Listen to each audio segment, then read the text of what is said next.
Secular है, क्योंकि state जो है, स्टेट का पार्ट आप बनने जा रहे हैं और भारत के अंदर स्टेट सेक्युलर है और व्यक्ति क्या है, धार्मिक है। तो अगर आप यूपीएससी की तैयारी कर रहे हैं तो उस टाइम पर अपने जो थॉट है उनको बैलेंस रखना है, यानी कि 110% ये गारंटी आपको देता हूं जो मैं यहाँ पे पढ़ाऊंगा, जिस तरीका की समझ आपको चाहिए, क्योंकि किताब तो सब एक ही पढ़ते हैं ना।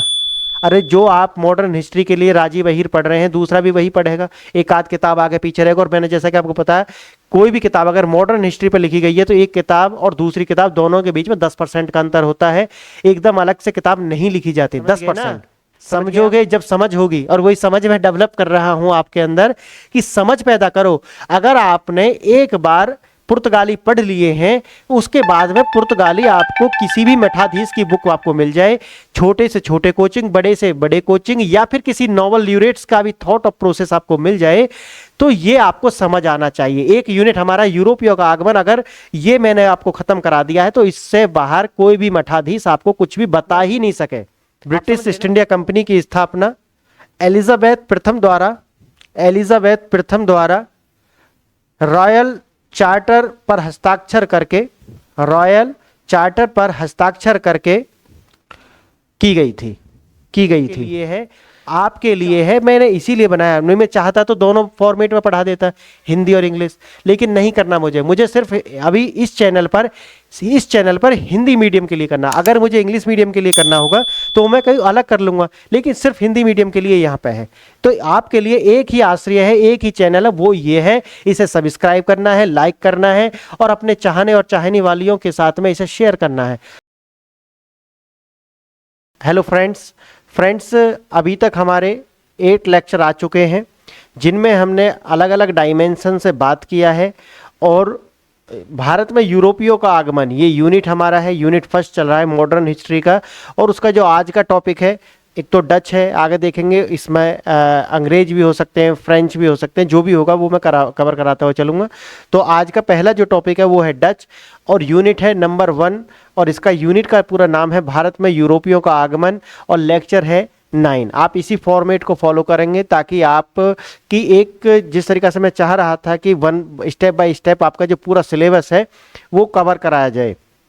फ्रेंड्स, मैंने प्रीवियस 2-3 लेक्चर्स के अंदर आपने देखा कि कुछ स्ट्रेटजी हमने चेंज की थी, और स्ट्रेटजी में मैंने चेंज किया था कि मैं सिर्फ आपको बोल रहा था और जहाँ जहाँ ज़रूरत पड़ रही थी समझा रहा था, और बस इस तरीक़ा से हमने वो कवर किया। लेकिन वो लोगों को खासा पसंद आया नहीं, क्योंकि लोगों ने बहुत ज़्यादा कमेंट भी नहीं किए, और जो है लोगों ने कहा कि नहीं सर, आप प्रीवियस जो आपका फॉर्मेट है आप उसी पर जाएं और ये ना करें, ठीक है। और फॉर्मेट क्या है?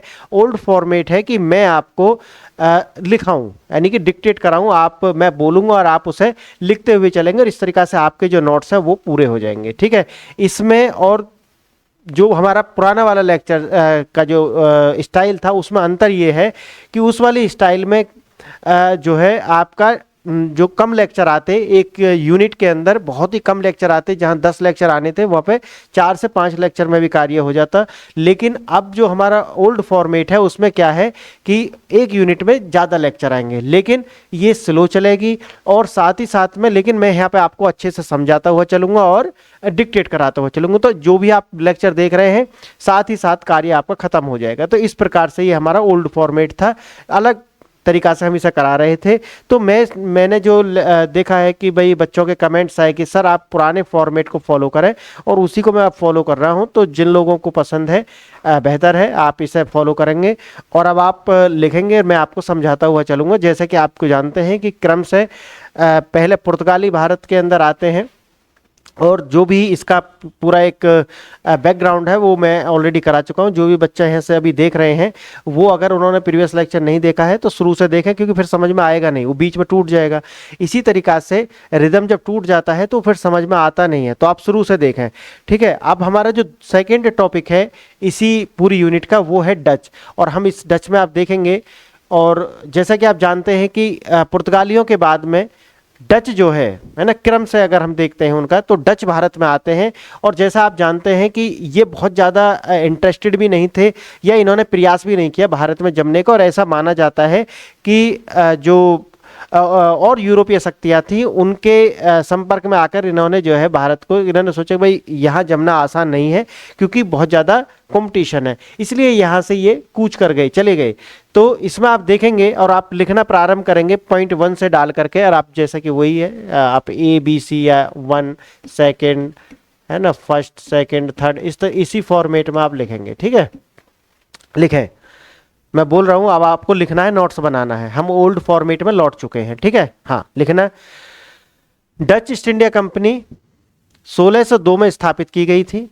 डच ईस्ट इंडिया कंपनी 1602 में स्थापित की गई थी और इसे विश्व की प्रथम मल्टीनेशनल कंपनी, एमएनसीज जो आप आज भी देखते हैं, एमएनसीज मल्टीनेशनल कंपनी, यानी कि ऐसी कंपनी जो अपने देश यानी मूल देश से अलग किसी देश में जाकर के व्यापार करती हैं और एक नहीं अनेक देश में, तो उन्हें बोलते हैं हम मल्टीनेशनल कंपनीज। ठीक है, हाँ, माना जाता है यह अपने देश, यह अपने लिखना, यह अपने शेयर को स्टॉक जारी करने वाली, यह अपने धारकों लिखना, यह अपने शेयर धारकों को स्टॉक जारी करने वाली, स्टॉक जारी करने वाली और उपनिवेश में और उपनिवेशों में व्यापार में संलग्न होने वाली प्रथम कंपनी बन गई। समझ रहे हैं आप, यानी कि ये पहली कंपनी बन गई ऐसा करने वाली, यानी कि स्टॉक, यानी कि जो उनके शेयर, आप जानते होंगे ये तो, कि जो शेयर धारक हैं, शेयर क्या होता है कि कंपनी के अंदर जो भी कोई कंपनी होती है वहाँ पर जो लोग हैं उनके क्या होते हैं, एक मालिकाना हक होते हैं, उन्हें क्या कहते हैं, उनके शेयर कहते हैं। अब एक कंपनी में हो सकता है कि 20,000 करोड़ की हो, 30,000 करोड़ की, जो भी उसकी एक वैल्यू है उसके अकॉर्डिंग वो शेयर जारी करते हैं। एक होता है मार्केट कैप, यानी कि मार्केट कैप का क्या है कि वो जो टोटल वैल्यू है उस पर निर्भर नहीं है, वो उनकी जो एक इंटेंजिबल असेट्स जो होती है उसके ऊपर निर्धारित होता है। जैसे कि एप्पल है, उसकी अगर आप वैल्यू देखेंगे तो उससे कहीं ज़्यादा 10 या 15 गुना ज़्यादा उसका मार्केट कैप है। ठीक है, तो इसी प्रकार से यानी कि ये ऐसी कंपनी है पहली जो कि शेयर जारी किए और शेयर में अपने जो लोग जो शेयर धारक थे उनको क्या किया है, इन्होंने शेयर धारकों को स्टॉक जारी कर दिया। ठीक है ना, स्टॉक एक्सचेंज आप जानते हैं। ठीक है, और ये ऐसी करने वाली पहली कंपनी थी। सेकंड पॉइंट में आप लिखेंगे, सेकंड पॉइंट लिखेंगे आप इसका, हाँ, इसने मुख्य रूप से भारत और इंडोनेशिया, मुख्य रूप से भारत, इंडोनेशिया और मलक्का जलद मरुमध्य में स्थित, जलद मरुमध्य जानते हैं ना, दो ऐसे लैंड मास जिससे बीच में से वाटर बॉडी पास हो रही है। आप जानते होंगे पाक जलद मरुमध्य, यानी कि श्रीलंका और भारत के बीच में है ना, हाँ, उसे बोलते हैं जलद मरुमध्य, यानी कि दो लैंड मासेस के बीच में वाटर बॉडी है ना, हाँ, समुद्र टाइप का, या वाटर बॉडी के द्वारा दो लैंड मास अलग, इस तरीके से किसी भी प्रकार से आप बोल सकते हैं, उसे बोलते हैं जलद मरुमध्य और में स्थित। अच्छा, लिखना कैसे है, लिखना ऐसे है,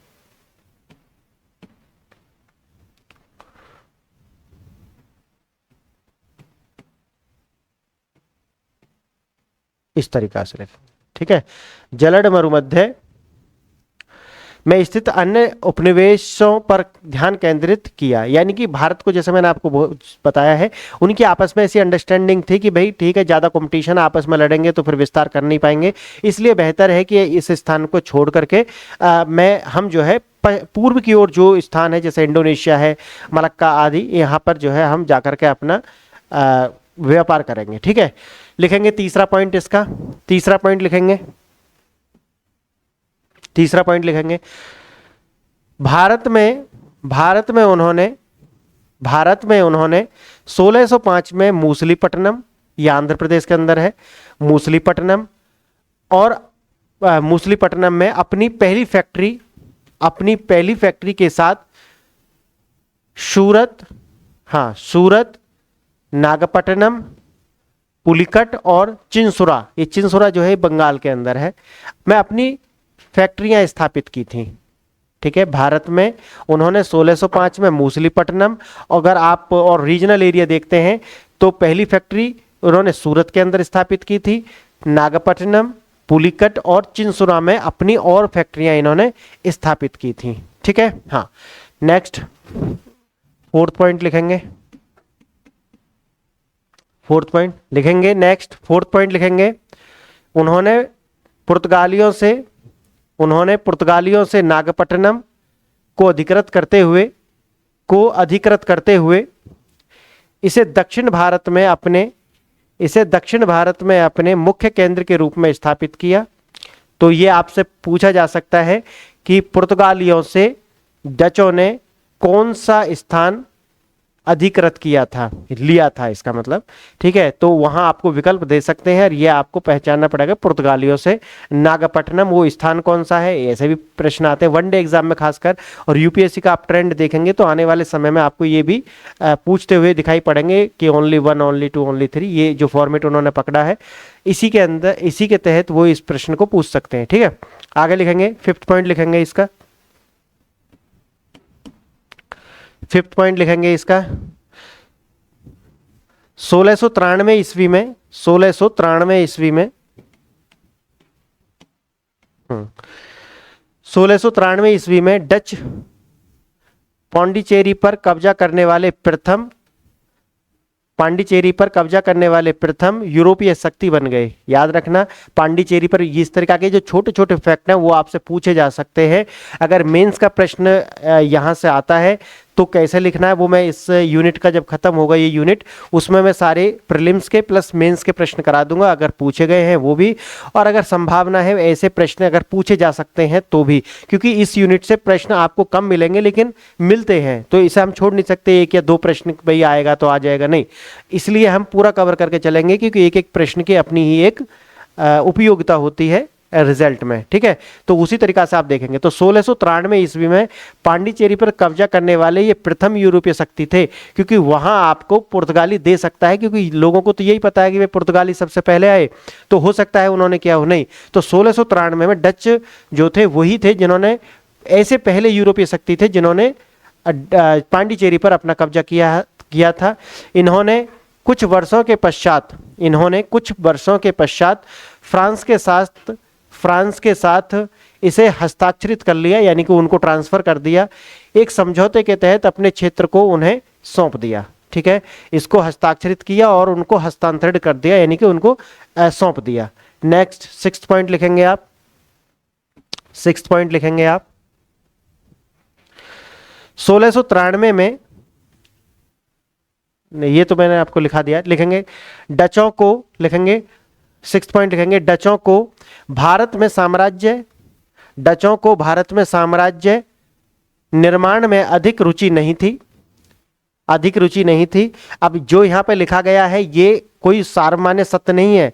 मैंने आपको बताया है कि जो शुरू में मैंने इसीलिए आपको करा दिया है कि डिसीजन आपके हाथ में है कि आप इसे साम्राज्यवादी जो चिंतक हैं उनके अकॉर्डिंग देखेंगे, ये जो राष्ट्रवादी चिंतक हैं उनके अकॉर्डिंग देखेंगे, बाकी जो बचे हुए हैं वो ज्यादा कंसर्न इससे है नहीं। जितना भी जैसे कैम्ब्रिज थॉट ऑफ स्कूल देखेंगे या फेमिनिज्म यानी कि नारीवादी आप देखेंगे या मार्क्सवादी आप देखेंगे तो उनका ज़्यादा सरोकार इससे है नहीं, लेकिन जो दोनों का ये पूरी हिस्ट्री के अंदर आप वर्ल्ड हिस्ट्री भी देखना उठा करके, मैं वो पढ़ाऊंगा आपको। ठीक है, तो उन्हीं के विचार आप यहाँ पर देखेंगे, इसीलिए मैंने ज़्यादातर उनसे बहुत सारे प्रश्न भी आपको कराए हैं, 2 से 3 प्रश्न मैंने आपसे कराए थे उसमें, और 2 से 3 आपके लिए भी छोड़ दिए थे कि आप उन्हें करें, और अच्छे से एक थ्योरी मैंने लिखाई थी ताकि आप डिसीजन ले सकें क्या वास्तव में उनकी रुचि नहीं थी या फिर कोई समझौता था। अगर आप ये सोच कर नहीं चलेंगे, सिर्फ तोता बनकर रहेंगे तो फिर दिक्कत आ जाएगी ना आज के समय में। इसलिए अपने विचारों को खुला रखें, जो यूपीएससी स्टेटमेंट देती है जरूरी नहीं है वो सही हो, वो हो सकता है कि आपके विवेक को चेक करने जा रहे हो। अधिकतर लोगों की समस्या ये है कि स्टेटमेंट यूपीएससी ने दिया नहीं और वो मान के चलते हैं कि यूपीएससी थोड़ी ना गलत पूछेगी, है ना, और वो उसी धुन पर लिखना प्रारंभ कर देते हैं जिस धुन पर वो स्टेटमेंट दिया गया था। इसलिए आप अपने आप का जो विवेक है उसको बैलेंस रखें और दोनों नजरिए से सोचें और एक मध्य पथ जो है अपना लें। कि ज्यादातर मेरा मानना है कि आप राष्ट्रवादी चिंतक जो हैं उनका दृष्टिकोण सही भी है, ऐसा नहीं कि आपको कोई, मैं कह रहा हूं कि नहीं आप इनके प्रति जो एक द्वेष भाव रखें जो पश्चिमी चिंतक है, नहीं, उनका जो दृष्टिकोण है वास्तव में डिफेक्टिव है। इसीलिए मैं कहता हूं कि जो राष्ट्रवादी चिंतक हैं उन्हीं की ओर आपको ज्यादा ध्यान रखना है, ना कि जो वेस्टर्न चिंतक हैं यानी कि जो साम्राज्यवादी हैं। तो जैसा कि मैंने अभी आपको बताया कि जो डच है उनकी कोई इंटरेस्ट नहीं था, नहीं ऐसा नहीं है, इंटरेस्ट किसका नहीं होगा, अगर आप पूरे एशियन पेनिनसुला में देखेंगे तो भारत को ही सोने की चिड़िया बोला जाता था। एशियन कंट्रीज के अंदर अभी भी आप पूरे एशिया को देखेंगे तो अब चाइना को छोड़ दें तो फिर भारत ही बचती है। और उस टाइम में भारत का एक अच्छा खासा यानी कि 16-17% कंट्रीब्यूशन था वर्ल्ड इकोनॉमी में। तो आप ये नहीं कह सकते कि उनका इंटरेस्ट, भाई इंटरेस्ट तो था। अगर आप अगर ये जो साम्राज्यवादी चिंतक ये बोलते हैं कि नहीं ये तो व्यापार करने आए, तो व्यापारी का किस में होगा हित, बताइए आप मुझे। व्यापार करने में होगा। तो डच भी व्यापार करने आए थे अगर यही बात है, तो फिर डचों का क्यों इंटरेस्ट नहीं था? कहीं ना कहीं उनके बीच में एक इस तरीका की साझेदारी थी, समझदारी थी कि नहीं ये नहीं करेंगे, क्योंकि हमारे अंदर कन्फ्लिक्ट हो जाते हैं, हमारे ही बीच कन्फ्लिक्ट हो जाएंगे तो हम अपने साम्राज्य का विस्तार नहीं कर पाएंगे। और ऐसा ऐसा जो है मैं आपको ऑलरेडी बता चुका हूं, यूरोप के अंदर ऐसी बहुत सारी संधि हुई थी जिनमें पूरे वर्ल्ड को जो है बांट लिया गया था अपने अपने हिस्सों के अंदर कि आप इस हिस्से पर शासन करेंगे और हम इस हिस्से पर शासन करेंगे, इस तरीका से। ठीक है, वो खुद ही बांट रहे थे, कोई और नहीं था। जिन लोगों को बांटा जा रहा था वो वहां पर थे ही नहीं। ये है यूरोप की नैतिकता। ठीक है, हाँ। तो उनकी जो है रुचि नहीं थी, तो मैंने आपको बता दिया, आप अपने तरीका से सोचेंगे कि रुचि थी या नहीं थी। और दो बात मैंने जो आपको पहले भी बताए हैं कि एक अपने व्यक्तिगत थॉट और एक अपना प्रोफेशनल थॉट, वो दोनों अलग रखना है। यानी कि व्यक्तिगत जीवन में आप कुछ भी मान सकते हैं, किसी जाति धर्म मजहब कुछ भी मान सकते हैं, लेकिन यूपीएससी में आप एक क्या है, सेकुलर है। क्योंकि स्टेट जो है, स्टेट का पार्ट आप बनने जा रहे हैं और भारत के अंदर स्टेट सेक्युलर है और व्यक्ति क्या है, धार्मिक है। तो अगर आप यूपीएससी की तैयारी कर रहे हैं तो उस टाइम पर अपने जो थॉट है उनको बैलेंस रखना है, ना ही तो ज्यादा उग्र होना है, ना ही ज्यादा आपको ज्यादा ही सेक्युलर हो जाना है। तो भारत को मध्य पथ जो है उसको फॉलो करके चलना है और दोनों बातों पर बैलेंस बना के चलना है। एक आपका व्यक्तिगत जीवन है और एक आपका प्रोफेशनल जीवन है, तो दोनों के बीच में ही आपको बैलेंस बनाना। तो आपने जैसा कि देखा, मैंने आपको एक एक लाइन आपको समझ के चलना है। यही मैं इसलिए बोलता हूं क्योंकि एक लाइन मैंने बोला कि भारत साम्राज्य निर्माण में अधिक रुचि नहीं थी, तो क्या वास्तव में ये सही है? एक एक थॉट, यही तो है, थॉट रखना है। ठीक है, हाँ। अब लिखेंगे उनका मुख्य उद्देश्य व्यापार पर ध्यान देना था। इसके अनुरूप उन्होंने 1667 में, कब? 1667 में, हाँ 67 में ब्रिटिशों के साथ एक समझौते पर हस्ताक्षर किए, जिसके तहत ब्रिटिशों ने इंडोनेशिया पर अपने सभी दावों को छोड़ दिया। आप लग गए, आप समझ आ गए ना ये वाली बात। अभी आपको देखो पिछली लाइन में क्या बोल रहा है कि उनका जो मुख्य उद्देश्य था व्यापार पर ध्यान देना। अगर वो व्यापार पर ध्यान देते हैं तो इसका मतलब वो झगड़े से बच रहे हैं, और यही तो मैं कह रहा हूं, रुचि नहीं थी। देखो इतिहास जब लिख रहे हैं ना तो इस तरीका के जो कन्फ्लिक्टेड सेंटेंस आ गए, रुचि नहीं थी और समझौता, तो समझे आप। ठीक है, एक जो हमारा व्यवहारिक जीवन है वो क्या है और जो हम लिखते हैं वो अलग होता है। तो अगर आप समझना चाहते हैं तो आपको अपने व्यवहारिक जीवन से इससे जोड़ करके देखना है कि वास्तव में उद्देश्य क्या था और ये हो क्या रहा है, और बस पेपर के लिए प्रोड्यूस करना है। आप जो भारत के अंदर आप जानते हैं वही है। ठीक है, हाँ। जिसके तहत ब्रिटिशों ने इंडोनेशिया पर अपने दावे छोड़ दिए और जो डच थे उन्होंने भारत पर अपने दावे छोड़ दिए। इस तरीका से एक समझौता हो जाता है और दोनों के लिए इसे लाभदायक माना गया कि ठीक है भाई अब झगड़े से हम दूर रहेंगे। डचों ने इंडोनेशिया में काली मिर्च और मसालों पर व्यापार का एकाधिकार कर लिया था। यानी कि जो डच थे उन्होंने अब इंडोनेशिया में अपना जो है इंडोनेशिया में काली मिर्च और मसालों पर अपना जो व्यापार या उस पर एकाधिकार कर लिया था। जब एकाधिकार की बात आती है तो ये एक नकारात्मक शब्द भी है, समझ गए ना। एकाधिकार एक नकारात्मक शब्द है, हाँ। तो आप समझ गए। अच्छा, ये आप सोचते होंगे कि ये मसाले मिर्च इनका क्या करते थे? तो मिर्च अभी वेस्ट में आप जाकर के देखोगे मिर्च मसाले तो अभी भी नहीं खाते ज्यादा। तो फिर ऐसा क्यों है कि वो मिर्च मसाले और ये इसका करते थे? क्योंकि आप जानते हैं कि अभी फ्रीज और इनका विकास हो गया है कि जो ठंडा रखते हैं पदार्थों को, लेकिन क्योंकि आप जानते हैं कि वेस्ट में जो प्रोटीन है उसका जो सोर्स है वो है मीट, मांस। हाँ, जो मांस है वो है उनका प्रोटीन का सोर्स। इसको सुरक्षित रखने के लिए यानी कि प्रिजर्वेशन के रूप में ही वो मसालों का प्रयोग करते थे, ना कि खाने में।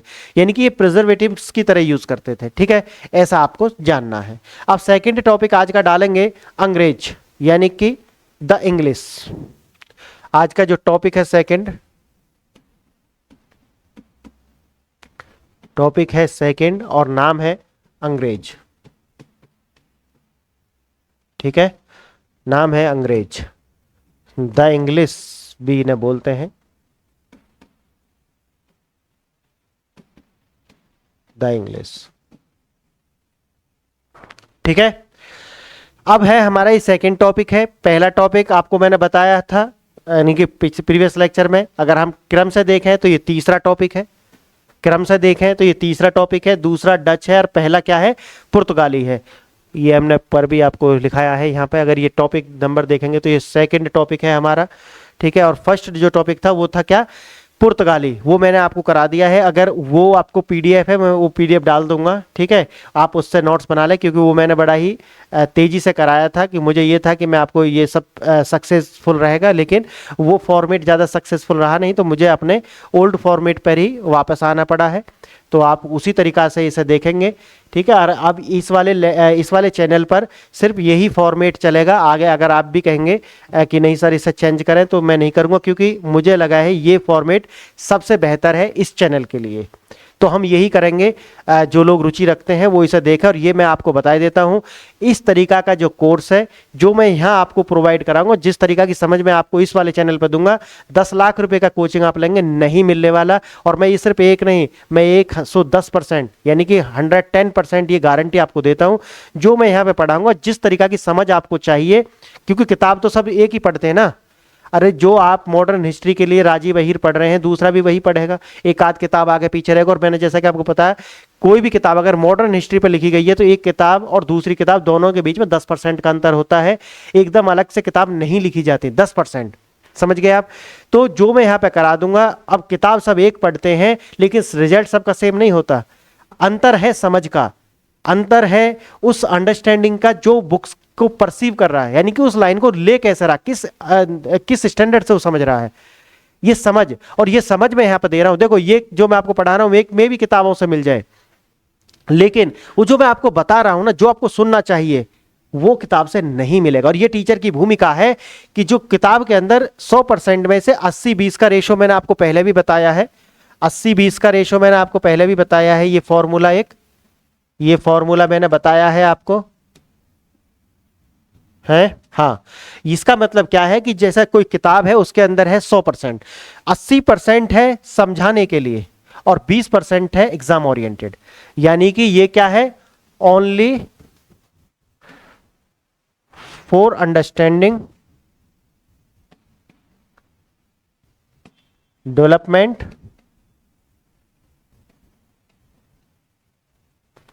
और ये जो है ये क्या है, एग्जाम ओरिएंटेड। समझ रहे हैं ना आप। यानी कि परीक्षा के लिए तो आपको ये चाहिए 20%, लेकिन समझ के लिए क्या चाहिए, समझ गए ना।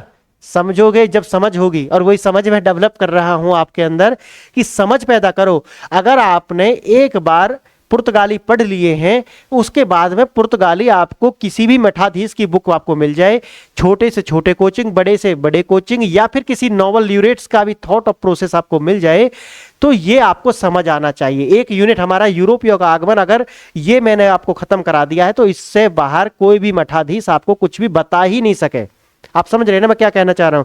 अगर आपको मैंने ये यूनिट करा दिया है भारत में यूरोपियों का आगमन, अब आपने कोई भी 10 लाख रुपए का कोचिंग ले लिया, आप क्रेजी हैं, है ना, हाँ क्रेजी होकर के आपने कि नहीं दिल है कि मानता नहीं, और यार सर ने तो फ्री में कराया है और फ्री की कंटेंट की वैल्यू होती नहीं, जो कि भारतीय लोगों की एक मानसिकता है।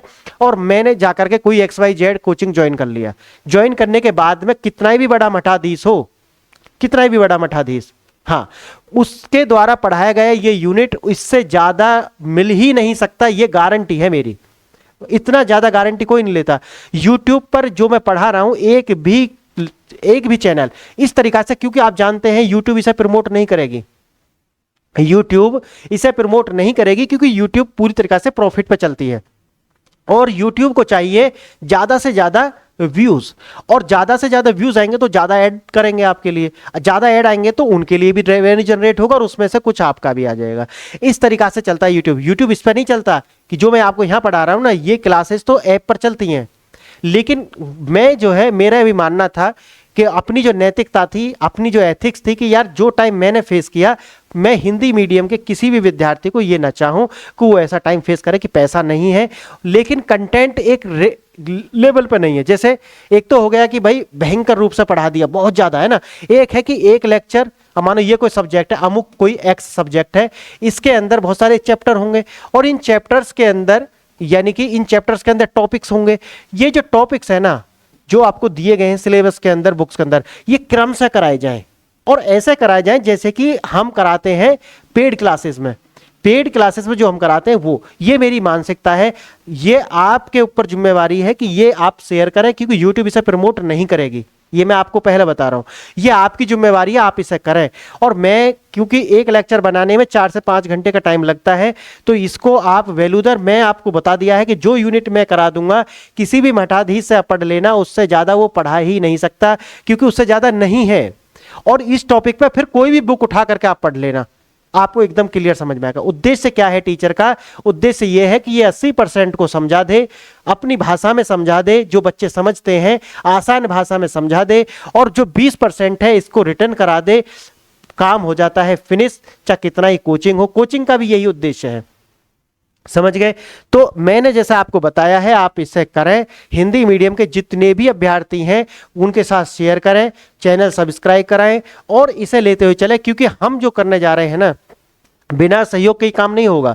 अगर व्यूज जो हैं आप शेयर नहीं करोगे तो मुझे भी ये लगेगा यार लोग ज्यादा इसे वैल्यू दे नहीं रहा। मुझे पता है कि कितना वैल्यूबल है, ये कितना वैल्यूबल है, ये मुझे पता है। लेकिन अगर आप इसे अभी समझ नहीं पा रहे तो ये मत समझना कि आपको समझ नहीं आ रहा, बल्कि ये समझना कि अच्छे दोस्त और अच्छी किताबें जल्दी से समझ में नहीं आती।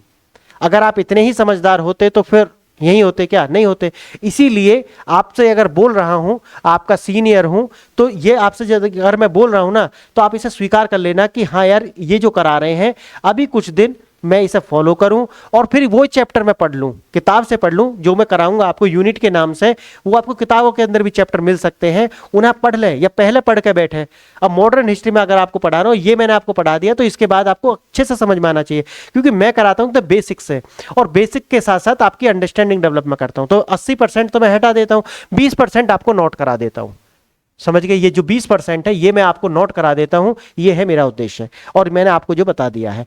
अब आपको जैसे कि मैंने बताया कि अब हमारा जो टॉपिक है वो है अंग्रेज, है ना।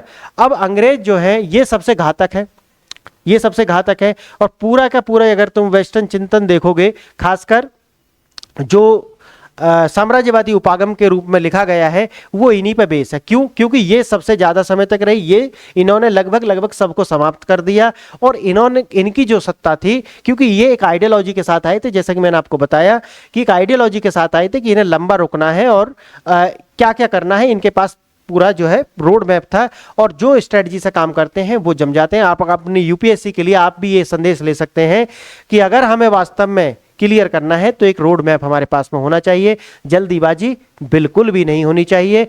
ठीक है? हाँ, अब आप देखेंगे, अब लिखेंगे अब आप लिखेंगे, और ये आपने टॉपिक डाल लिया और आप इसमें पहला पॉइंट डाल करके आप लिखना शुरू करेंगे और लिखें 1600 ईस्वी में ब्रिटिश ईस्ट इंडिया कंपनी की स्थापना एलिजाबेथ प्रथम द्वारा रॉयल चार्टर पर हस्ताक्षर करके की गई थी। चार्टर के तहत उन्होंने केप ऑफ गुड होप के पूर्व में और मैगलन जलद मरुमध्य मैगलन ऐसे लिखेंगे, हाँ, मैगलन जलद मरुमध्य के पश्चिम में स्थित किसी भी देश के साथ मैप में लगा दे रहा हूं बराबर में, आप इसे देख लें। ठीक है? कि ये केप ऑफ गुड होप और मैगलन जलद मरुमध्य कहां है, और किसी भी देश के साथ पश्चिम में, इनके पश्चिम में जो भी देश हैं के साथ व्यापार पर एकाधिकार प्रदान किया गया था। अब जब भी एकाधिकार वर्ड आ रहा है तो आप समझना ये नकारात्मक शब्द में है ना। हाँ, सेकंड पॉइंट आप लिखेंगे 1609 ईस्वी में शाही संरक्षण प्राप्त करने के लिए विलियम विलियम हॉकिंस को जहांगीर के दरबार में भेजा गया था। वह कंपनी को भारत के पश्चिम तट के विभिन्न स्थानों पर अपनी फैक्ट्रियां स्थापित करने के लिए शाही अनुमति प्राप्त करने में सफल रहा। अब आप समझ रहे हैं, उसको भेजा गया था। आप समरी वाला लेक्चर देखेंगे, लेक्चर नंबर 8 है, उसे देखेंगे तो मैंने पूरे चैप्टर की एक समरी आपको बनाई है और वो समरी आप पहले सुन लेंगे और उसके बाद में ये सारे लेक्चर आप देखेंगे कि मैंने भी ये विचार किया है कि जब भी मैं कोई यूनिट शुरू करूं तो उसका एक समरी बना दूं, पूरे का एक समरी बना करके जो भी होगा, और उसके बाद में ये लेक्चर शुरू करूं ताकि आप एक बार उसे सुन लें पूरी समरी को, और उसके बाद हम लेक्चर 1 बाय 1 करके प्रारंभ करें। देखो ये सब अल्फा वर्जन आप समझते हैं ना। जब भी कोई मतलब नया प्रोडक्ट आता है तो कहते हैं कि भाई इसका जो है ये बीटा अल्फा या बीटा वर्जन है, उसके बाद अपग्रेड करते जाते हैं, जैसे जैसे उसे समझ बनती जाती है उस तरीका से वो अपग्रेड करते हैं। तो इसी तरीका से ये भी अभी इसका जो बीटा वर्जन है उसे बीटा वर्जन बोलते हैं। हाँ ठीक है, उसे बोलते हैं बीटा वर्जन। और उसके बाद में जब वो अपग्रेड करते हैं तो वो होता है अल्फा वर्जन। तो यानी कि बीटा से हम अल्फा की ओर जाएंगे, ठीक है, बीटा से हम अल्फा की ओर जाएंगे, ऐसे भी लिखते हैं, ठीक है। तो कुछ कुछ जो है परिवर्तन जैसा मुझे समझ में आता जाएगा कि यार ये करने से और इजी हो जाएगा लोगों के लिए, वो मैं करता हुआ चलूंगा और आप इसे शेयर करेंगे और सराहेंगे और अच्छे अच्छे कमेंट करें, ठीक है ना। ये कमेंट करते हैं तो थोड़ा और लगता है कि भाई कुछ इनके लिए किया जाए। और हिंदी मीडियम के जो विद्यार्थी हैं यार, वो तो मतलब दया भी आती है, लेकिन कभी कभी बहुत तो मुझे खुंदक भी आती है कि जब मैंने ये सारी के सारे प्रारब्ध उनके लिए यहाँ पे कर दिए हैं, उसके बाद भी कहाँ भटक रहे हैं, और ये लोग जो देख रहे हैं वो उसे शेयर नहीं कर रहे। भाई हिंदी मीडियम के लिए है, आपके लिए है, मैंने इसीलिए बनाया। मैं चाहता तो दोनों फॉर्मेट में पढ़ा देता, हिंदी और इंग्लिश, लेकिन नहीं करना मुझे सिर्फ अभी इस चैनल पर हिंदी मीडियम के लिए करना। अगर मुझे इंग्लिश मीडियम के लिए करना होगा तो मैं कहीं अलग कर लूंगा, लेकिन सिर्फ हिंदी मीडियम के लिए यहाँ पे है। तो आपके लिए एक ही आश्रय है, एक ही चैनल है, वो ये है, इसे सब्सक्राइब करना है, लाइक करना है और अपने चाहने और चाहने वालियों के साथ में इसे शेयर करना है। क्योंकि अगर आप दोनों ही आईएएस बनेंगे तो जिंदगी अच्छी हो जाएगी, है ना। हाँ, तो आप लिखेंगे अच्छा, ये आपने समझ लिया कि शाही चार्टर उनको दिया गया, फिर वो यहाँ पे आए। और शाही अनुमति का मतलब है, यहाँ पर आपको पता है मुगल साम्राज्य था, ये मैंने इसलिए पहले आपको थोड़ा थोड़ा पढ़ा दिया है। मुगलों से जो है उन्होंने क्या मांगा, उन्होंने कहा कि हमें यहाँ पर आप अपनी जो है फैक्ट्री स्थापित करने के लिए अनुमति दीजिए। और धीरे धीरे आप देखते हैं, मैंने पिछले लेक्चर में आपको पढ़ा भी दिया, फारुखशाह जो है उसकी जो बेटी है उसके गले में कोई गांठ है, ठीक है, और उसको ये सही करते हैं, और सही करने के बाद में उससे ये प्रभावित हो जाता है फारुखशाह और उनको कुछ रियायतें देता है। और धीरे धीरे वो क्या करते हैं, रियायतें जो है वो प्राप्त करते जाते हैं, जिसमें वो 3000 रुपये का कुछ दे करके फिर पूरी साल के लिए सूरत का जो ले लेते हैं पूरा ट्रेड, है ना, नहीं पश्चिम बंगाल का, और 10,000 में सूरत का जो ट्रेड है वो ले लेते हैं, पूरी साल के लिए फ्री ट्रेड करना शुरू करते हैं। तो इस तरीका की ये मैंने बता दिया है, आप उसे देख लेंगे पूरे लेक्चर को। अब नेक्स्ट पॉइंट लिखेंगे, इसी में तीसरा पॉइंट है, इसे लिखेंगे 1611 ईस्वी में सूरत के मुगल गवर्नर ने कैप्टन 1611 ईस्वी में सूरत के मुगल गवर्नर ने कैप्टन मिडल्टन, नाम क्या है, कैप्टन मिडल्टन, ठीक है, कैप्टन मिडल्टन को वहां व्यापार करने की अनुमति दी गई 1611 में सूरत में। सन याद रखना है, ये थोड़ा फैक्चुअल है चैप्टर, ठीक है, इसीलिए बता रहा हूं, ये फैक्चुअल है, तो उसी के तरीका से आप इसे लेंगे। 1611 में सूरत के मुगल गवर्नर ने कैप्टन मिडल्टन को व्यापार करने की अनुमति दी। आगे लिखेंगे इसी का चौथा पॉइंट लिखेंगे, अनुमति दी। 1612 ईस्वी में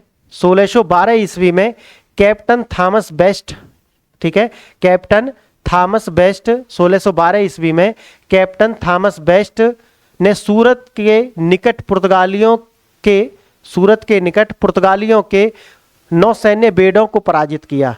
याद रखना, 1612 ईस्वी में कैप्टन थॉमस बेस्ट, कौन था, कैप्टन बेस्ट, है ना, ने सूरत के निकट पुर्तगालियों के नौसैन्य बेड़े को पराजित किया। और अब आप याद रखना, जो मैंने आपको बता दिया है, पुर्तगाली जो थे वो ये मानते थे कि उन्होंने जो है ब्लू वाटर पॉलिसी वो लेकर के आए थे, और उन्हें पता था कि क्यों ना हम, जैसे हमारा रास्ता रोक दिया गया था, मैंने वहां पर आपको ओटोमन साम्राज्य बताया था, तो ओटोमन साम्राज्य की स्थापना हो जाती है, कब हो जाती है? 1299 में, ठीक है, ओटोमन साम्राज्य की स्थापना हो जाती है, और रोम साम्राज्य जो है उसका क्या हो जाता है? अंत हो जाता है। और जब रोम साम्राज्य का अंत होता है तो जो भी वहां का जो उस्मान प्रथम था, उसने इनका जो रास्ता है वो बंद कर दिया। और उसी के बाद में आप देखेंगे कि जो यूरोपीय लोग हैं उनकी जो उन्होंने समुद्री मार्गों की खोज वहां से प्रारंभ हो जाती है, धीरे धीरे वो शुरू करते हैं। और 1498 ईस्वी में, जैसे कि आपको बताया है, यहाँ पर और अमेरिका के अंदर भी वो पहुंचना प्रारंभ करते हैं, जगह जगह वो फैल जाते हैं। लेकिन तुर्क, ये जो पुर्तगाली हैं, वो जानते थे अगर लैंड मास को कैप्चर करके ये करा सकते हैं तो हम समुद्री मार्ग को कैप्चर करके क्यों ना हम अपनी शर्त लगा सकते हैं और हम अपने आप को स्थापित कर सकते हैं। उन्होंने वही किया। अगर आप चाहते हैं, देखो, अगर आप ये चाहते हैं, एक सेकंड, कि किसी व्यक्ति को किस तरीका से डीमोरलाइज किया जाए, किस तरीका से उसे तोड़ा जाए, तो क्या है, जहां वो सबसे ज्यादा स्ट्रांग है वहीं पे चोट करना चाहिए। अगर आपने उसको वास्तव में मन से तोड़ना है, कहते हैं ना, मन के हारे हार है, मन के जीते जीत, यानी कि मन से जो टूट गया ना वो हार जाएगा। और यदि वास्तव में किसी को हराना है तो क्या करें? अगर कोई भी, मानो कोई एक्स स्टूडेंट है, मैं आपकी भाषा में आपको समझा रहा हूं, कोई एक्स स्टूडेंट है और उसने, उसका जो पॉलिटी है बहुत अच्छा है, यानी कि उसे ये मानना है कि पॉलिटी उसका क्या है, बहुत ही अच्छा सब्जेक्ट है, प्रिय सब्जेक्ट है, और उसमें वो मठाधीश है ना। लेकिन कोई मिस्टर वाई स्टूडेंट है, ये मिस्टर वाई है, और इसने उससे 5-6 ऐसे प्रश्न पूछ लिए जिसकी उसे हवा भी नहीं लगी, यानी कि पॉलिटी के ही 5-6 प्रश्न ऐसे पूछ लिए, उसे हवा भी नहीं लगी, तो क्या ये व्यक्ति क्या मानने लगेगा? इसे लगेगा यार क्या वास्तव में मेरी पॉलिटी अच्छी है या नहीं है? इसके अंदर संदेह हो जाएगा, ये डिफीट हो जाएगा, ये बार बार फिर उससे उसके मन में डर बैठ जाएगा। जब जब भी कोई ऐसा स्टूडेंट उससे पूछेगा वो डरने लगेगा।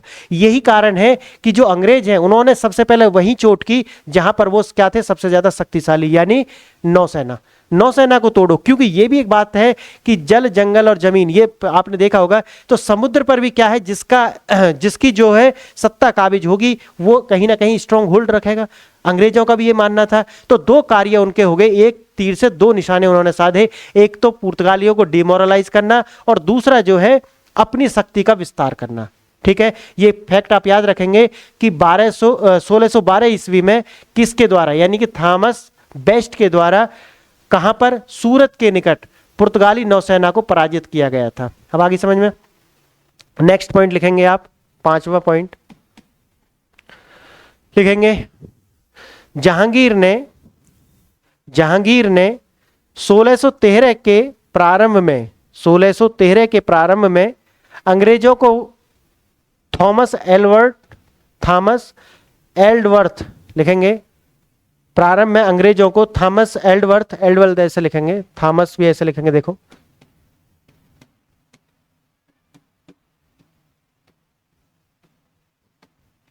थॉमस एल्डवर्थ, समझ गए?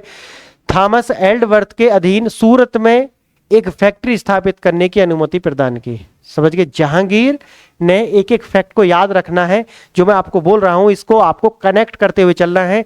देखो, जितना मैं पढ़ाता हुआ जा रहा हूं, कोई भी विषय है, अगर आपको लगता है कि उनके बीच में कनेक्टिविटी बिठानी चाहिए तो आप उन्हें जोड़ने का प्रयास करेंगे। इसे कहते हैं हम इंटीग्रेटेड स्टडी, यानी कि इंटीग्रेटेड आपको करके पढ़ना है। अगर आपको विषय का अंतर संबंध स्थापित करने हैं तो वो तभी होंगे जब आप एक चैप्टर को दूसरे चैप्टर से और पिछला जो मैंने आपको पढ़ाया है उसको नेक्स्ट टॉपिक से आपको जोड़ना है और उनके बीच में एक समझ पैदा करनी है, ताकि आप जो है लिंकेज बैठा पाए। अगर आप लिंकेज बैठा पाते हैं तो याद करने में तो सहूलियत रहेगी आपको, है ना। हाँ, ये एक मेमोरी का मेथड भी होता है, लिंकेज मेथड, है ना। हाँ, तो ये जो लिंकेज मेथड है, अगर आप ये अप्लाई करते हैं तो एक तो आपको याद रखने में मदद मिलेगी।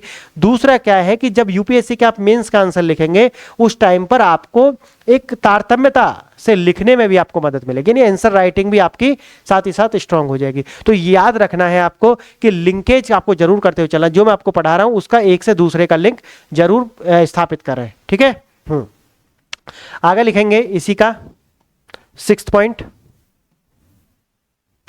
लिखेंगे, मेंस के लिए ये ज़्यादा उपयोगी चैप्टर नहीं है, लेकिन प्रीलिम्स में यहाँ से प्रश्न आए हैं। मैं जब ये यूनिट समाप्त होगा उस टाइम पे आपको बताऊंगा इसका कि जो है ये जो है आपका किस प्रकार के जो प्रश्न है यहाँ से बने हैं प्रीलिम्स और मेंस के अंदर। ठीक है, तो आप देखेंगे अब एक पॉइंट लिखेंगे नेक्स्ट।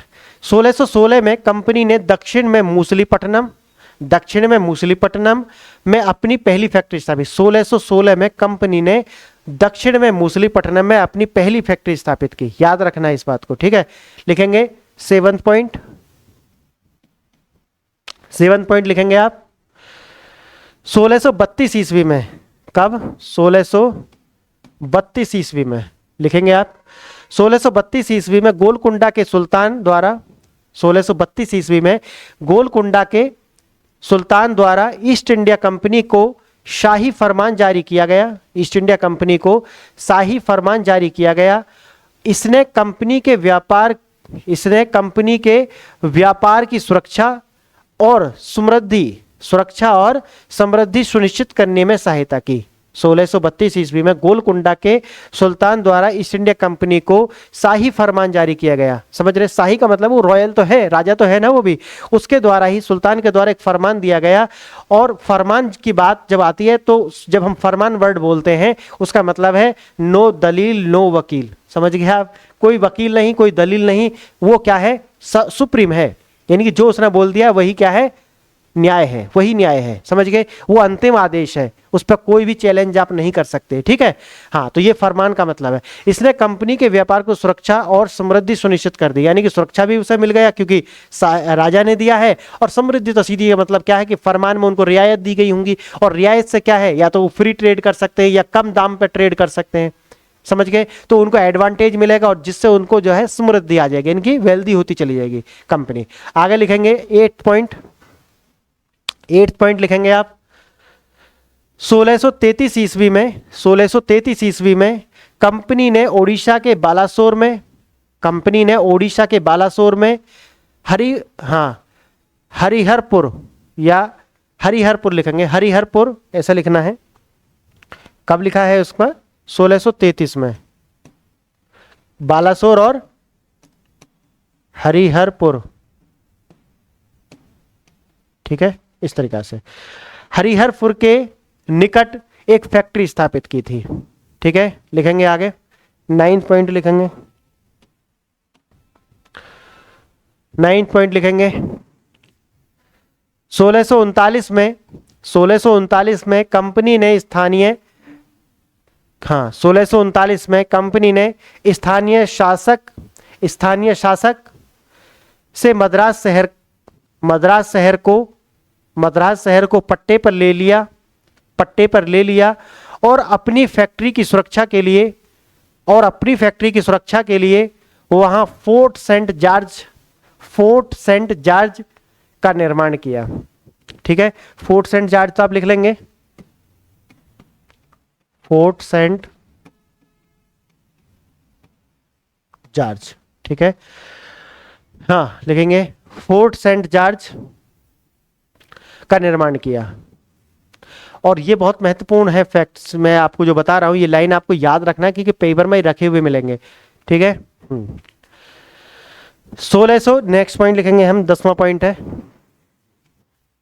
10वां पॉइंट लिखेंगे इसका 1651 में। कब? 1651 ईस्वी में बंगाल के गवर्नर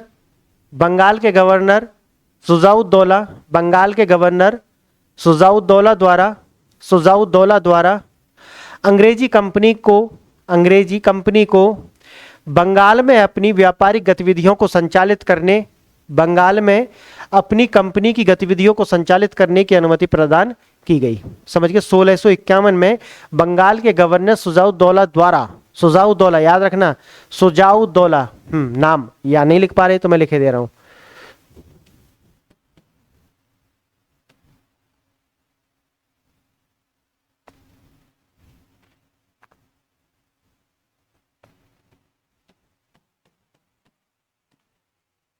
ठीक है, सुजाउद्दौला द्वारा अंग्रेजी कंपनी को बंगाल में अपनी व्यापारिक गतिविधियों को संचालित करने के लिए अनुमति प्रदान की गई। नेक्स्ट पॉइंट लिखेंगे, नेक्स्ट पॉइंट लिखेंगे 12वां है, 12वां पॉइंट लिखेंगे 1661 ईस्वी में, 1661 ईस्वी में इंग्लैंड के चार्ल्स द्वितीय 1661 ईस्वी में, ठीक है, 1661 ईस्वी में इंग्लैंड के चार्ल्स द्वितीय ने एक पुर्तगाली राजकुमारी कैथरीन से, कैथरीन, हाँ ऐसे लिखना है, कैथरीन से 1661 में इंग्लैंड के चार्ल्स द्वितीय ने पुर्तगाली राजकुमारी कैथरीन से विवाह किया और दहेज के रूप में उसने मुंबई द्वीप को प्राप्त कर लिया, उसने मुंबई द्वीप को प्राप्त कर लिया। आप समझ गए, मेरी वो बात याद आ गई आपको कि जो पुर्तगाली सोच रहे थे, पुर्तगालियों ने जो ये अडेप्ट किया था कि जिस तरीका से मध्य भारत या फिर मध्यकालीन भारत में तो नहीं, प्राचीन कालीन भारत में और कुछ मध्यकालीन भारत में जब राजाओं को अपनी स्थिति स्ट्रांग करनी होती थी तो या तो युद्ध करके अपना क्षेत्र विस्तार करते थे या फिर वैवाहिक संबंध बनाते थे। और उससे दो कारण होते थे, एक तो राज्य का विस्तार भी होता था क्योंकि अधिकतर राजाओं के पुत्र होते नहीं थे, पुत्री के नाम ही वो सब होता था, और दूसरा क्या है, अपनी जो राजनीतिक स्थिति है उसको स्ट्रांग करने के लिए यदि बाहर से आक्रमण होता है और उनके आपस में वैवाहिक संबंध है तो दोनों साथ आकर के लड़ेंगे। अब यही कार्य आप देखेंगे अंग्रेजों ने ले लिया। अंग्रेजों ने भी क्या किया है कि राजकुमारी से विवाह कर लिया और दहेज में मुंबई ले लिया, और जिनका मुंबई है उन्हें पता भी नहीं है आप देखो मुंबई किसका है, भारतीयों का है। अंग्रेज और पुर्तगाली आपस में विवाह में क्या दे रहे हैं, उसे विवाह कर रहे हैं और आपस में बांट रहे हैं। तो ये इसे कहते हैं, मैंने जब बोला ना कि जो बिल्ली का न्याय है वो क्या है, इधर से भी खाएगा फिर इधर से खाएगा, और बट रहा है किसका, आपका। तो वही हो रहा है, ये दोनों जो है, बंदर जो है वो न्याय कर रहा है, इधर से उठा लेता है फिर इधर से खा लेता है, इधर से खा लेता है, ये है। समझ गए आप।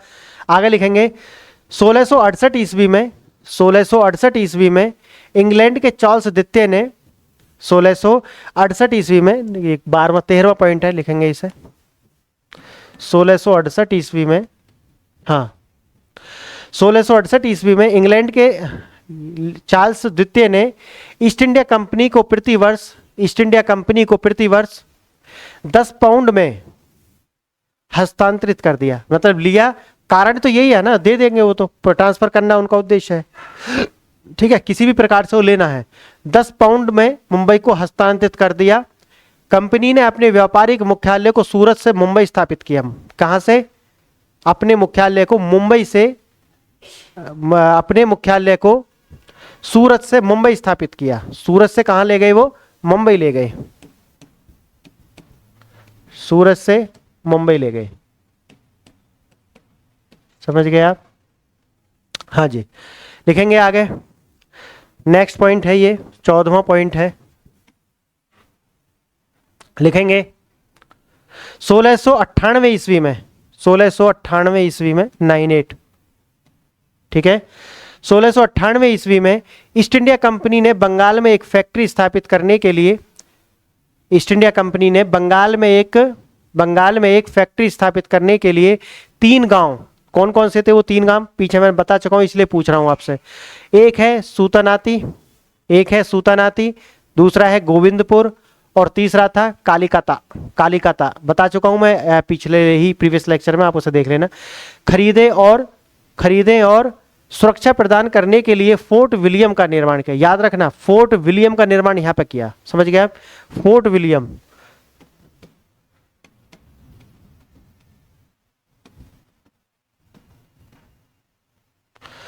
फ्रेंड्स, जो मैं यहां पे आपको करा रहा हूं, एक एक पॉइंट आपका आप लिखते हैं, मेरी तरीका से आप चलते हैं, ना ही तो मेंस में ना ही प्रीलिम्स में एक भी प्रश्न बाहर आएगा।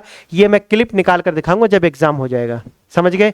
तो इसलिए सीरियस होकर के चलें, बिल्कुल मेरी तरीका से चलें और नोट्स बनाते हुए चलें। जिन्होंने नहीं देखा कि नोट्स कैसे बनाने हैं, पहला ही हमारी जो सीरीज है एवरीथिंग नाउ अबाउट यूपीएससी, उसे जाकर के आप देखें और उसी के तरीका से आप अपने नोट्स तैयार करें। समझ गए आप।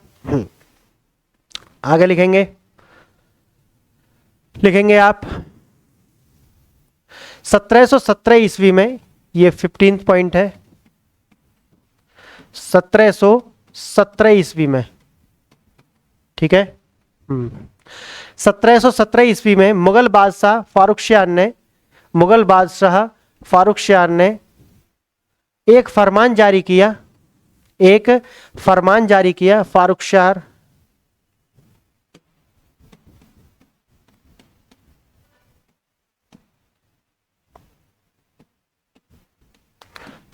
शाह ऐसे लिखेंगे इसे, ठीक है। फारुख शाह ने एक फरमान जारी किया जिससे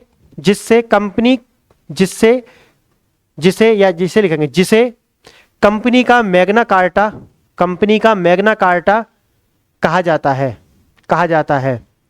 इसके तहत कंपनी को बड़ी संख्या में व्यापारिक संबंधित रियायतें दी गई थी। इससे कंपनी को बड़ी संख्या में व्यापार संबंधित रियायतें दी गई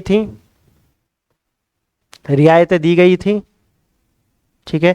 और वो जो रियायतें दी गई थी मैं ऑलरेडी आपको बता चुका हूं कौन कौन सी रियायतें थी, ठीक है। जैसे कि बंगाल को 3000 रुपए में ही उन्होंने क्या कर दिया था कि आप फ्री ट्रेड कर सकते हैं, याद आ गया आपको।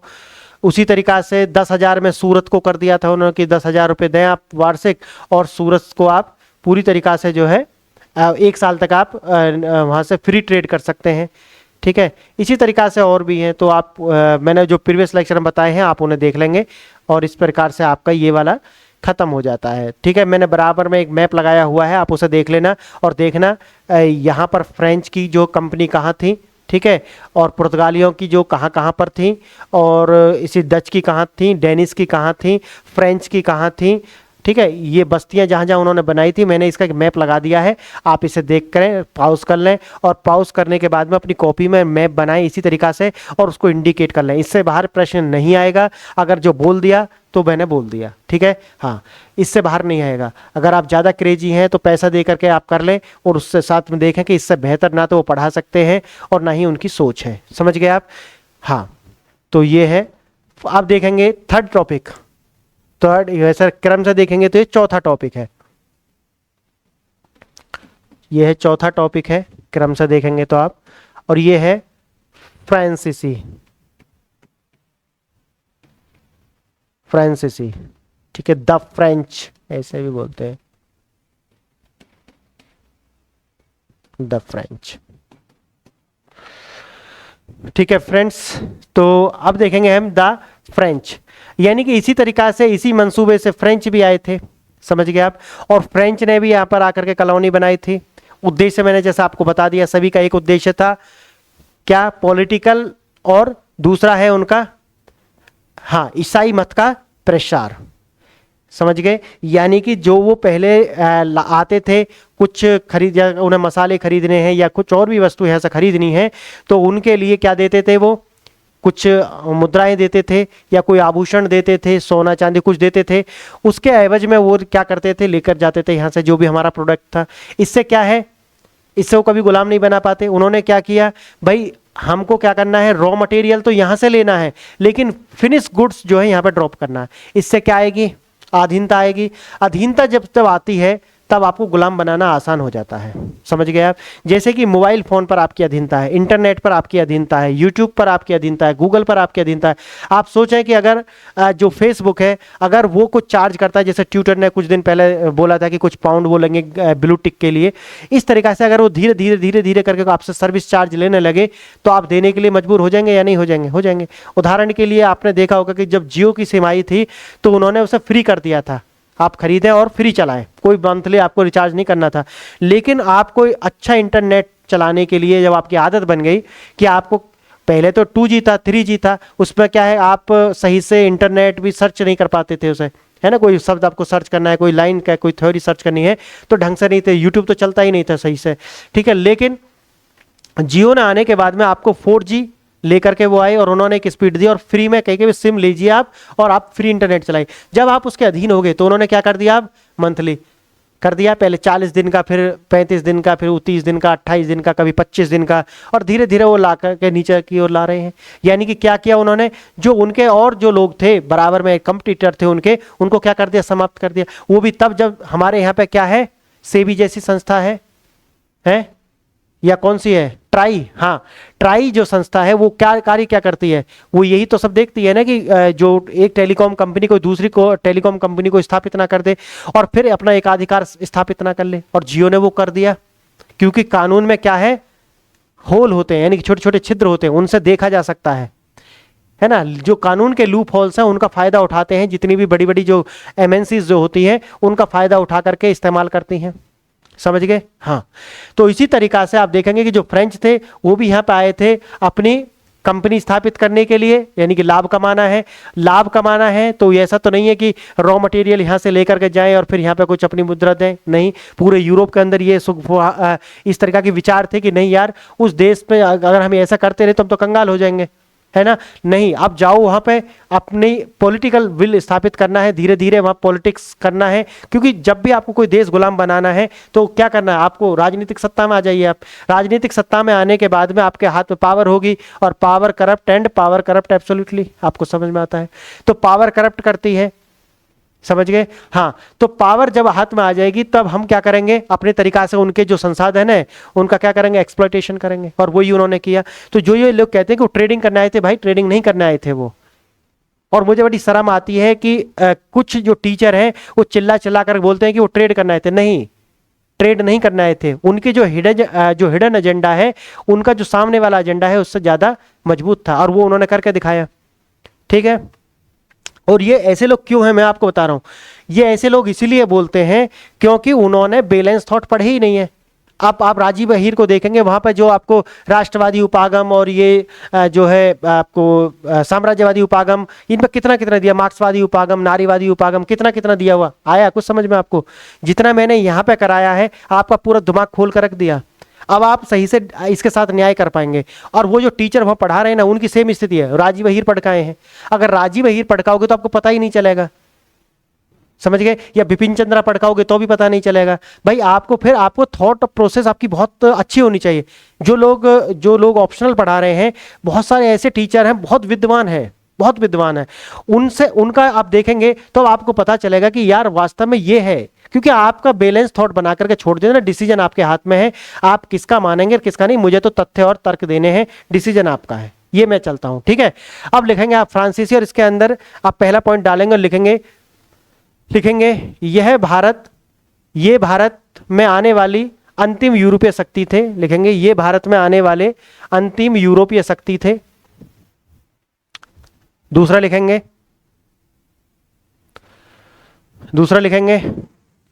1668 में दूसरे में लिखेंगे आप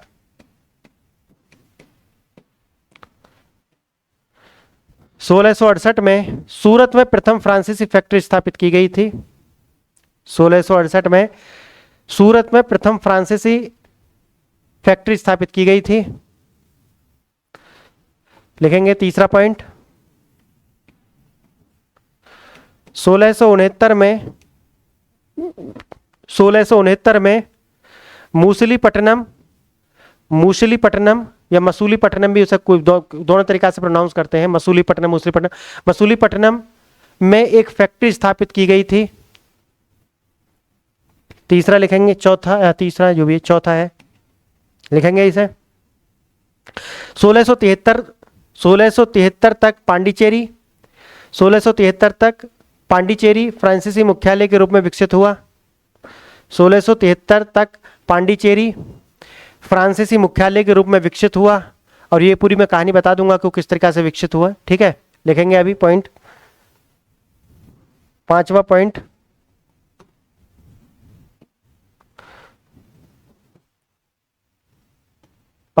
लिखेंगे 1600, ये हो गया। हाँ, फ्रांसीसियों ने बंगाल में चंद्रनगर में एक बस्ती की स्थापना की।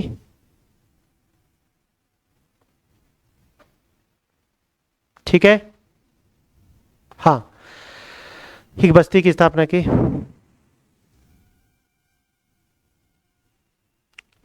अब देखेंगे डेन टॉपिक। अगर क्रम से आप देखते हैं तो ये कौन सा है, पांचवा है। ये कौन थे, Dan.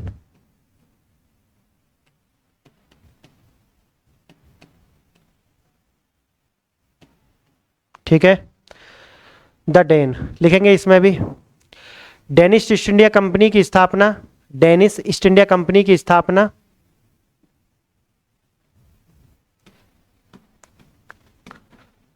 Danish east India company, ऐसे लिख देंगे। डेनिश ईस्ट इंडिया कंपनी की स्थापना 1616 ईस्वी में की गई थी। कब की गई थी, 1616 ईस्वी में। और साथ साथ दूसरों से कंपैरिजन करते हुए चल रहा है कि दूसरी यूरोपीय शक्ति उस टाइम में भारत में क्या कर रही थी। फ्रेंच क्या कर रहे थे, पुर्तगाली क्या कर रहे थे, अंग्रेज क्या कर रहे थे, डच क्या कर रहे थे। तो इनकी जो सन है उनको देखें आप, 1616 में वो क्या कर रहे थे और ये क्या कर रहे हैं। ठीक है, हाँ कंपेरिजन में करना है आपको। हाँ 1616 में की गई थी और 1620 में उन्होंने भारत के पूर्वी तट पर तंजौर के पास हाँ त्रंकोवर यानी कि त्रावणकोर जिसे बोलते हैं, त्रंकोवर या त्रावणकोर में अपनी पहली फैक्ट्री स्थापित की थी। और जब आप ये करेंगे आप, तो इनमें से सबसे महत्वपूर्ण यही फैक्ट है कि भाई जो डेनिश थे या डैन जो थे, उन्होंने अपनी फैक्ट्री कहाँ और कब स्थापित की। ठीक है, और या फिर वो स्टेटमेंट देकर के आपसे पूछेगा ए 1 सही है, 2 सही है, 3 सही है या 1 2 3 सही है, जो पुराना फॉर्मेट था उस तरीका से लिखेंगे। सेकेंड पॉइंट लिखेंगे इसका। उनकी प्रमुख बस्ती कलकत्ता के पास सैरामपुर में स्थित थी। उनकी बस्ती या प्रमुख बस्ती कलकत्ता के पास सैरामपुर में स्थित थी। तीसरा पॉइंट लिखेंगे डेनिश फैक्ट्रियां जो कभी भी महत्वपूर्ण नहीं थी, डेनिश कंपनियां जो कभी भी महत्वपूर्ण नहीं थी को 1845 में ब्रिटिश सरकार को बेच दिया गया था। बस इतना ही था। ठीक है, 1845 में बेच दिया गया। तो ये ऐसा था नहीं, क्योंकि वो जो सरकारें थी उनके बीच में क्या थी, अपनी अंडरस्टैंडिंग थी, उसके अकॉर्डिंग वो कार्य करते थे। ठीक है, बेच दी गई थी। अब इसके साथ में ही ये तो जो यूरोपीय शक्तियां हैं लगभग ये समाप्त हो जाती हैं। अब मैं आपको बताऊंगा कि किस तरीका से पुर्तगाली, डच, डैन, फ्रांसीसी सारे आपस में झगड़ते हैं और झगड़ने के बाद में ये क्या होते हैं, युद्ध होते हैं। भाई झगड़ेंगे तो युद्ध होंगे ना हाँ ये तो आसान है। तो उसमें जो है जब युद्ध होते हैं तो जिसमें आपको कर्नाटक के युद्ध जो है महत्वपूर्ण दिखाई पड़ेंगे कि फर्स्ट कर्नाटक वार, सेकंड कर्नाटक वार, थर्ड कर्नाटक वार। और इनके बीच में इसी के साथ में हम ये जान जाएंगे कि किस तरीका से अंग्रेजों के द्वारा अन्य यूरोपीय शक्तियों को रिप्लेस कर दिया गया, यानी कि उनको विस्थापित कर दिया गया और अपने आप को यहां पे स्थापित कर लिया गया। और ये सारे जो युद्ध हैं उनमें आपको छल की जो नीति है वो आपको दिखाई पड़ेगी। यानी कि वो छल करेंगे, समझ गए, एक दूसरे के साथ छल करेंगे, राजाओं को भिड़ाएंगे या फिर एक दूसरे के प्रति उन्हें भड़काएंगे। इनकी साजिश जानी पूछी और समझी हुई साजिश थी। और उसके बाद में उन्हें लड़ाएंगे। जब वो कमजोर हो जाएंगे तो एक तो हार ही जाएगा, है ना, दूसरा उससे कमजोर हो जाएगा। लड़ाई में जीतता कोई नहीं है। ये मत सोचना कि मजबूत व्यक्ति तो जीतेगा ना सर, नहीं, मजबूत जो है ना वो भी क्या है, जीत तो जाएगा लेकिन हार जाएगा। उसके संसाधन, उसकी सेना कमजोर हो जाएगी ना पहले के मुकाबले। जब वो पहले के मुकाबले कमजोर हो जाएगी तब अंग्रेज उस पर क्या करेंगे, अटैक करेंगे और उसे भी समाप्त कर देंगे। ये है रणनीति, समझ गए आप। क्योंकि अगर अंग्रेज डायरेक्ट उस पर अटैक करते तो मे भी हो सकता है कि जो दूसरा राजा है वो आपस में क्या कर लेते, कोई संधि कर लेते और दोनों मिलकर अंग्रेजों को हरा देते। लेकिन अंग्रेजों ने क्या करा, पहले दोनों को भिड़ाया। जब दोनों लड़ पड़े वो आपस में, तब वो तो क्या है, एक तो खत्म हो गया, एक तो हार गया। जो हार गया तो बिल्कुल ही हार गया, और जो जीत गया वो भी क्या है, हार गया, एक तरीका से कमजोर हो गया। और जब वो कमजोर हो गया तब जाकर के उस पर अटैक करा और उसको भी समाप्त कर दिया। तो इस प्रकार से आप देखेंगे कि अंग्रेजों ने भारत को किस तरीका से कैप्चर किया। ठीक है, मुगलों का पतन मैंने आपको बताया और अब मैं आपको पढ़ाऊंगा नेक्स्ट लेक्चर से कर्नाटिक वार, यानी कि फर्स्ट, सेकंड, थर्ड, ठीक है, और फोर्थ कर्नाटिक वार, यानी कि 4 कर्नाटिक वार होते हैं। और इनमें ही क्या होता है, जो अंग्रेज हैं वो इनको खत्म कर देते हैं। अगले लेक्चर में हम जो है ये पूरा जो टॉपिक है, ये पूरी यूनिट समाप्त हो जाएगी।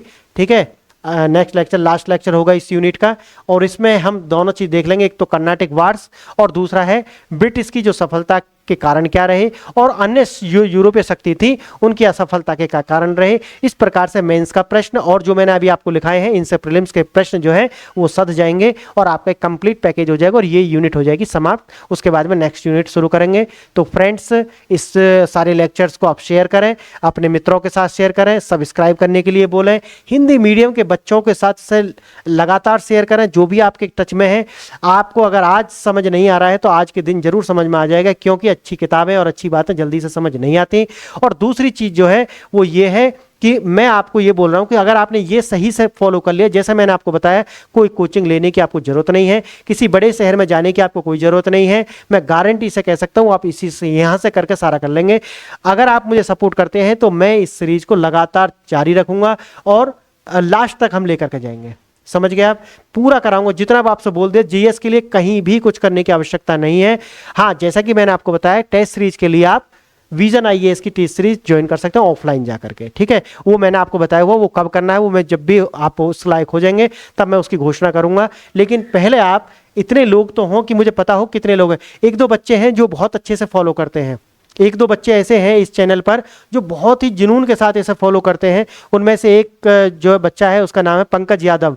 वो बच्चा इसे बहुत अच्छे से फॉलो करता है और उन बच्चों के कारण ही मुझे ये सीरीज जो है लगातार जारी रखनी है। ठीक है, ऐसे ही लोगों के लिए, और ऐसे लोग मुझे ज़्यादा नहीं, मैं कहता हूं कि मुझे तो सिर्फ 10,000 लोग चाहिए और 2024 के प्रीलिम्स में मुझे 100 बच्चे यानी 1000 बच्चे ऐसे हैं प्रीलिम्स क्रॉस कराना है। 1000 को प्रीलिम्स क्रॉस कराना है, ये मेरा उद्देश्य है इस चैनल का। और उसके बाद में इसका 10% हमें क्या है, उनका फाइनल सिलेक्शन चाहिए। इसका 10% का जो यूपीएससी का जो रहता है, इसका 10% का एक सिलेक्शन चाहिए, फाइनल सिलेक्शन। ठीक है, मेरा प्रयास है, देखो प्रयास आदमी को करना चाहिए।